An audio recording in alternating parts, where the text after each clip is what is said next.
Okay, so the little puppy is sick, so I will not be sleeping tonight. I got a good question though. I dig these questions. Why are statues banned if the Ark of the Covenant was adorned with three-dimensional cherubim? This is very good. Initially, they weren't. One of the very early mention talks about a statue. I think it was a gold statue of Jesus with a woman holding her arms out to him. Or no, that was a different one. Then there was a statue of Jesus outside of a church. I think it was Eusebius that objected to it and thought it was wrong. And then you have things like Dura Europa and all these weird things, right? Initially, they weren't. It was at the Seventh Ecumenical Council after so much iconoclasm. He's not doing good. I'm probably going to confirm with that when it opens. But it was a strickening of things of like, wait, we can't go so far. No, this is that. And you always had two-dimensional images, right? You always had iconography. Well, that's the Jesus action figure that my sister got me, but like those, right? You always had those in the mosaics and everything. And three-dimensional images for a long time were just associated with paganism, you know.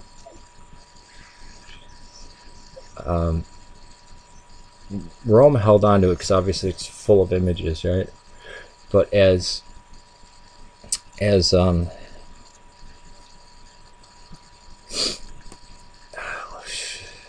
distracted by the dog.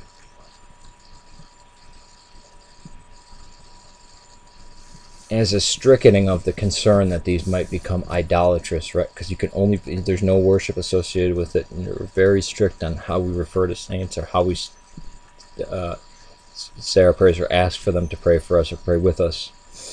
And there's actually a very strict code that goes along with iconography that was broken in one part of the world for a while, and now they're trying to redact it or kind of tone it back.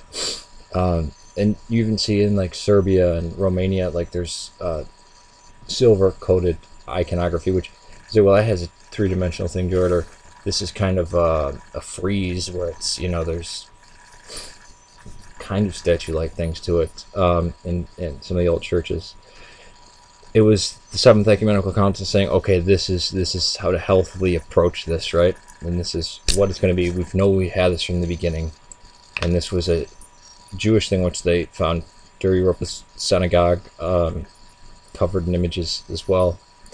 Now, this was modern archaeology that finds this, but the church, since it's actively coming from the ancient time, that period, knew about this.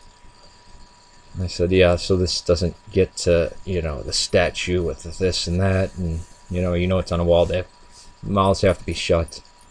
You have to see both eyes. That's where the one-eyed Jack comes in, because that's always Judas was depicted with only one eye.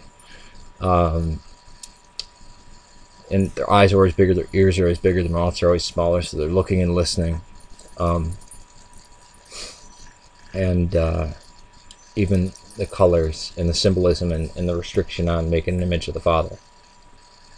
That was all done because it's a theological thing, and God had directed this other thing for this other period of time. So it was post-Christ in the church going on, you know. In Joshua, they kill kids and women, and there's taking people prisoner. It's not a part of Christianity. And some of this is coming from the mouth of God, which is pretty creepy. Well, Christ comes and you've been told this, but I tell you this. You know, you've been told this, but I tell you. And in the Old Testament, they did have hey, little dude.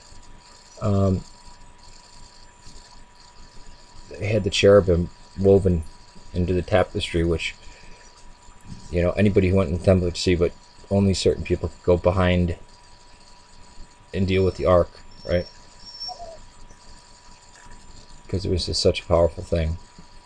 But it was the Seventh Ecumenical Council's respond to iconoclasm and also strickening it because it was a concern. right? You know, I know why people are freaked out by images. I mean, I was an iconoclast for what, 2/3 of my life.